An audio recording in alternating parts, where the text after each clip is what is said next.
मिनाहिल। मैं हूँ शहरयार और आप देख रहे हैं एपिसोड 6 ऑफ ड्रामा करें। मिनाहिल, हमने इस वीक बहुत सारे ड्रामे किए हैं और बर्दाश्त भी किए, बर्दाश्त भी किए मेरे हैं, ख्याल से ज्यादा बर्दाश्त किए। थोड़े से ज्यादा बर्दाश्त किए। तो आज हम सबसे पहले किसकी तरफ जाए? मीम से मोहब्बत है गेस। चलो उसकी हम वहाँ तरफ से चल स्टार्ट जाते कर लेते हैं। बहुत ऑब्वियस सी स्टोरी, ऑब्वियस चल रही है, स्टोरी, बड़ी typical टिपिकल सी सी स्टोरी। चल रही है। मिनाहिल, मुझे बताओ कि जब आपको कभी गुस्सा आता है तो आप अपनी बॉस के कमरे में जाकर कहती हो वो क्यों आया था? भाई बॉस इज बॉस। मुझे वाकई सीन की समझ नहीं आई। दाना नीर को देखें वो क्या कर रही है जाके। मैं एक छुट्टी लेने के लिए 10 दफा सोचते थे अब बात करनी और हम रिहर्सल्स कर रहे होते हैं कि ये बोलेंगे ये नहीं बोलेंगे। वो दीदी अंदर गई, दंदनाती हुई गई हैं, फाड़ के सब कुछ दरवाजे, और अंदर जाके कहती है आपने उसको क्यों बुलाया? भाई ऐसे कौन है? और आप ये भी देख लो कि लाइकिंग वाला एलिमेंट भी बीच में, उसमें भी मेरे ख्याल से ज्यादातर आप चुप हो जाते हो यार। वो आप ऐसे बोल ही नहीं सकते ऑफिस में। नहीं, हाँ, ऑफिस एनवायरनमेंट में आप बोल ही नहीं सकते ऑनेस्टली। इतनी डम है रोशी, इतनी डम है कि उसे पता ही नहीं यार कि कौन- रोशी डमनी कैरेक्टर बहुत अजीब सा है। मतलब आई वुड एग्री, अब बताए बहुत ज्यादा ओवर एक्टिंग, बहुत ज्यादा हो रहा है, बहुत ज्यादा। देखा, सी मैं मिनाहिल को कहता था शुरू से ही I am not liking this, तो मैं एग्री कर रही हूं शहरयार के साथ में, मुझे करना पड़ेगा आई गेस। इसलिए कहते हैं बुजुर्गों की बात मान लेनी चाहिए। बात मान लीजिए। So that scene was very awkward and very uncomfortable. मुझे उसको देख के गुस्सा आ रहा था और मुझे in उलझन fact- हो रही थी। हाँ, और Irritate हो उसका आगे से रिएक्शन बिल्कुल बचा है कि अगर कोई एम्प्लॉय आके ऐसे बात कर रहा है तो उसको तो वही कहेगा कि आप मेरी पर्सनल लाइफ से दूर रहें। पर्सनल से दूर ना भी रहें तो मेरे ख्याल है ऑफिस एनवायरनमेंट में 100 और एम्प्लॉइज आपको देखते हैं इससे बात करते हुए, तो वो फिर सब ऐसे बात करने शुरू हो एक और चीज, जब वो वहां से निकली हैं उनकी वार्डरोब देखी थी आपने? दानानी की, हाँ, उनके ट्राउजर्स पहले डिफरेंट थे, फिर बीच में डिफरेंट थे, और फिर अगले सीन में डिफरेंट थे, येलो वाले ड्रेस में। और किसी ने देखा हो, पहले वो ट्राउजर था, फिर वो शलवार थी, फिर वो ट्राउजर था। Very nice. और लाइट एंड डार्क के कॉम्बिनेशन में कभी था कभी से, मुझे बहुत अजीब लगा, वो कंटिन्यूटी खराब हुई थी। असिस्टेंट डायरेक्टर्स, एडीज क्या कर रही हैं? कंटिन्यूटी खराब हो रही है। But thank God shocking pink और वो सारे डार्क मरून और वो थोड़े वो रंग नहीं है शो, उससे देखे कुछ होता है मुझे। So and I am really liking the फुप्पो का बेटा जो अब हस्बैंड है उसकी बड़ी बहन का, उसका बिहेवियर। हाँ, मुझे he is very nice और unlike his father। और इस ड्रामे में ये अच्छी चीज दिखाई गई है कि जेंडर रोल्स को कैसे उन्होंने स्विच करके दिखाया है, नेगेटिव वे भी, ना पॉजिटिव वे भी। लेकिन वो देखो सास टिपिकली है। सास टिपिकली है। देखो वो तो पाकिस्तानी ड्रामास में बाय प्रोडक्ट है। अगर आप कोई बहुत ही आला स्टोरी भी बना रहे हो, सास बहू तो उन्होंने डालना तो which is very unfortunate। पर मुझे बात अच्छी बात ये लगी कि जो सलीका, जो उसकी पुप्पी है, उसका हस्बैंड, जब वो जिसे रन मुरीदी या जन मुरीद कहते हैं, वो थोड़ा सा वो लेवल का दिखाया गया नेगेटिव वे में, लेकिन उसी का बेटा एग्जैक्टली वही कर रहा है, लेकिन इन अ वेरी पॉजिटिव वे। वहां पर माही का एटीट्यूड भी बड़ा पॉजिटिव है कि she respects and she acknowledges के अपने हस्बैंड की कि वो उसके लिए चाह रहा है। और वो बेटा माँ से बहस भी बदतमीजी में नहीं कर रहा या कुछ इस तरह का। I really like it. हां, and one thing I am really looking forward to कि शारिक जो है उसको जॉब नहीं मिल रही क्योंकि उस पुराने एम्प्लॉयर आहिद रज़ानी से पूछ लिया गया एक और चीज मुझे कि शारिक को क्यों निकाला गया, तो वो बदला ले रहा है, वो क्या करेगा? इसके अलावा पैनल इतना एग्रेसिव हो सकता है जितना वो शारिक पे थे? I don't think so। इतना पर्सनली एग्रेसिव कैसे हो सकते हो आप? पैनल मुझे बहुत वियर्ड लगा। आपने पिछले ऑफिस में क्या किया? आपने किया, मुझे वो बहुत वियर्ड सा लग रहा था। That was very not very but little unprofessional। हाँ, अनप्रोफेशनल के अलावा it was just weird। हाँ, वो ऐसा होता नहीं है नॉर्मली, इतना पर्सनल लेवल पे आके कोई एग्रेसिव होके आपको बोले तो बस। I think हमें मीम से मोहब्बत में दानिनी के अलावा किसी को weird नहीं कहना चाहिए। बड़ी नाइंसाफी। रोशी is weird। उसके अलावा स्टोरी लाइन डेवलप हो रही है अब लेकिन वो बहुत टिपिकल सी स्टोरी है, बहुत ऑब्वियस सी स्टोरी है। कर दिया है शादी से, सबीका फिर वापस आ गई है। अब सबीका क्या मुझे बिल्कुल समझ नहीं आई कि वो सबीका 1 मिनट के लिए वापस आई है तो फिर उसी रात को वो डिनर पे भी ले गया। थोड़ा सा डेवलपमेंट दिखाते, थोड़े स्टेजेस दिखाते। एक्चुअली आई थिंक कि वो आदिल ज़मीर का जो कैरेक्टर है जिस तरह का, वो भी थोड़ा सा कंफ्यूज्ड है, लाइक वो इज ग्रीविंग। तो वो हाँ, ये भी है, क्या करें, चंड तो मार नहीं सकते, अपने कंफर्ट जोन में रहते हो। हाँ, तो आई थिंक मीम से मोहब्बत का हमें वक्त के साथ साथ पता चलेगा। इस पिछली episodes were totally a miss. अगर आप देखना चाहते हैं just for entertainment and just to call it cringe, तो आप देख सकते हैं। तो नेक्स्ट की तरफ चलते हैं। नेक्स्ट कौन सा है? सुन मेरे दिल, सुन मेरे दिल।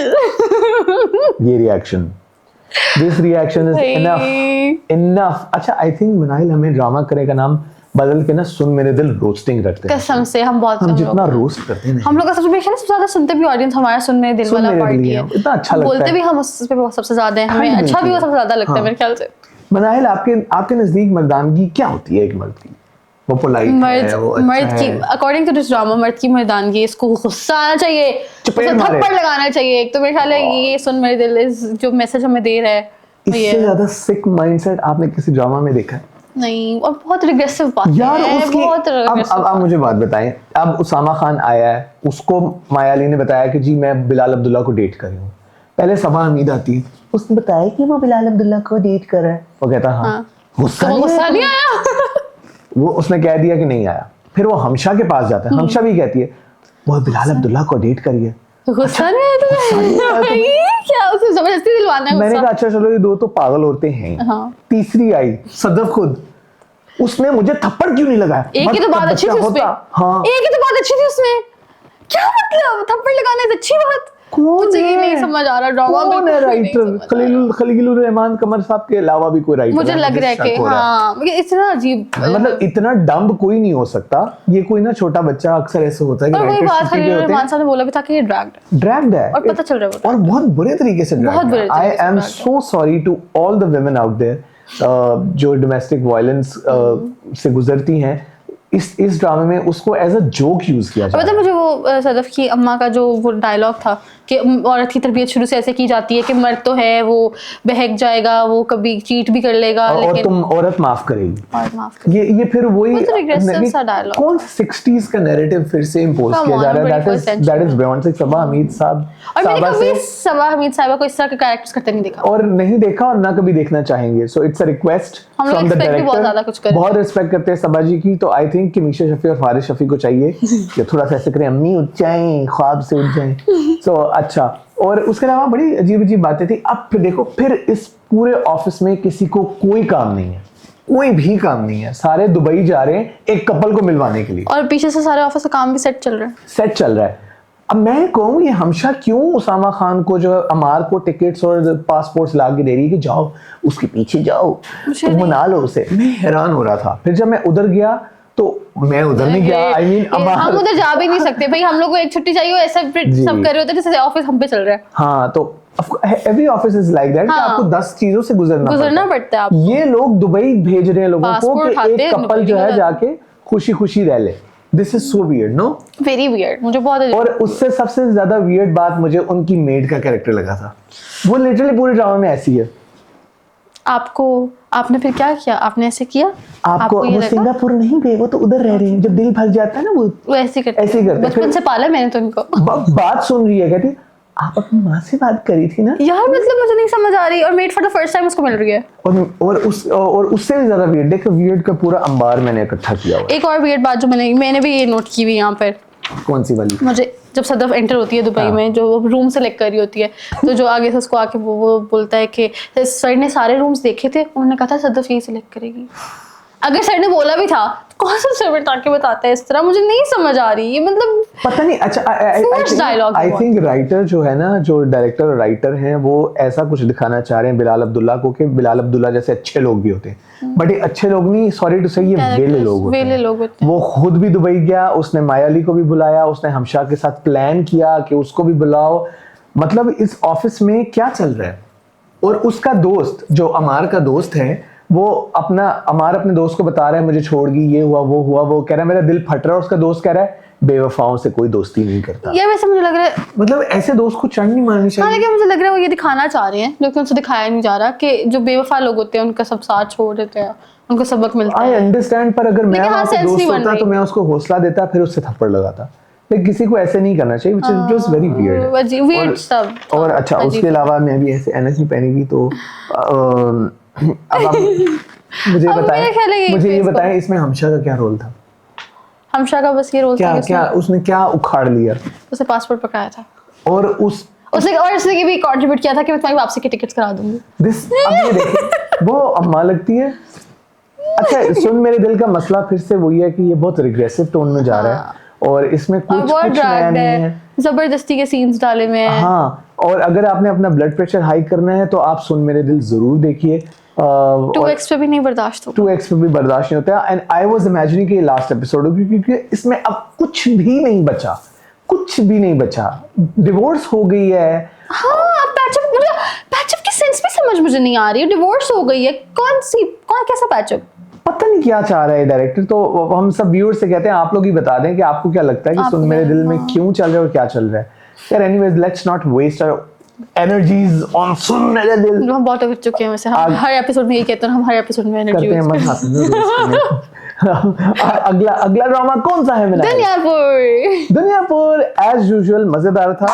हाउएवर थोड़ा सा ज्यादा वो हो गया, मुझे लगा ड्रैग हो गया।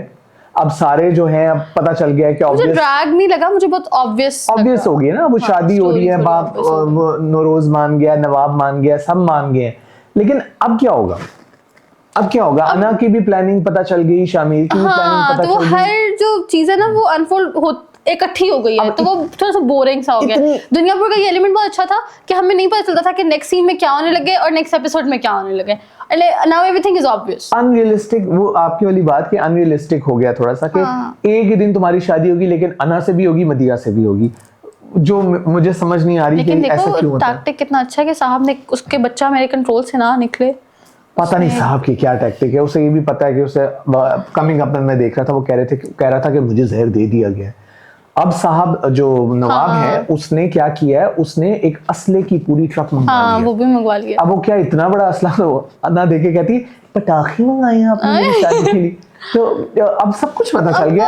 अब देखना ये है मनाहिल के डायरेक्टर ये जो रायता फैला दिए, इसको समेटेगा कैसे समेटेगा। इतना सब कुछ ऑडियंस को उसने अयां कर दिया है, विजिबल हो गया है। अब क्या मिस्ट्री आएगी, ऐसा क्या होगा कि इंटरेस्ट लूज ना हो, एंड आई बिलीव कि इंटरेस्ट हमारा लूज नहीं होगा। मुझे नहीं लगता होगा, नहीं होगा। मैं आपको मुझे क्योंकि दुनियापुर के आपने देखा ग्राफ ऐसे ही जा रहे हैं हमेशा से, तो अब मुझे ऐसा लगता है कि या तो अना जो है वो आके जहर शहर दे देगी, सबको मार देगी, और फिर उसी टाइम जो है वो सबको मार के एंड हो जाएगा ड्रामा। I don't know। मुझे क्या फील होता है, क्या अना जहर नहीं देगी, वो उस जहर से मर जाएगा साहब, और जो अना है ना वो उसको पता चल जाएगा कि मेरे बाप ने मेरी माँ को मारा, और वो रिग्रेट में चली जाएगी, और फिर वो शायद इन लोगों के साथ मिलके, शामिर के साथ मिलके अपने बाप के खिलाफ। This is what I think। Good point। Genius idea है ना, जीनियस आइडिया। राइटर सुन रहे हैं आप, हमें सब कुछ पहले ही पता चल गया। मेरे आइडियाज ले लिया था। सो दुनियापुर नो प्लीज मैं कह रहा हूँ नहीं लेना। So Duniyapur was good, although episode फारिग नहीं था, लेकिन अच्छा था। एक आधा एपिसोड ऐसा आता है ना जो कनेक्शन के लिए होता है सिर्फ, तो मेरे ख्याल है ये वो वाला एपिसोड था। तो let's hopes are very high Duniyapur से। अगर आपको लगता है कि हमें किसी और ड्रामा का भी रिव्यू करना चाहिए, जैसे लास्ट टाइम हमने फरार की थोड़ी सी बात की थी, हम और किन ड्रामास को इंक्लूड करें, किनकी रोस्ट करें, आप हमें जरूर बताइएगा। आपको कौन सा बुरा लगता है, आपको कौन सा अच्छा लगता है, आपको कौन सा बहुत अच्छा लगता है, जरूर कमेंट सेक्शन लाजमी बताइएगा। हम लोग वेट करते हैं आपके कमेंट्स का, और जैसे कमेंट्स मिलते हैं we are really loving the response.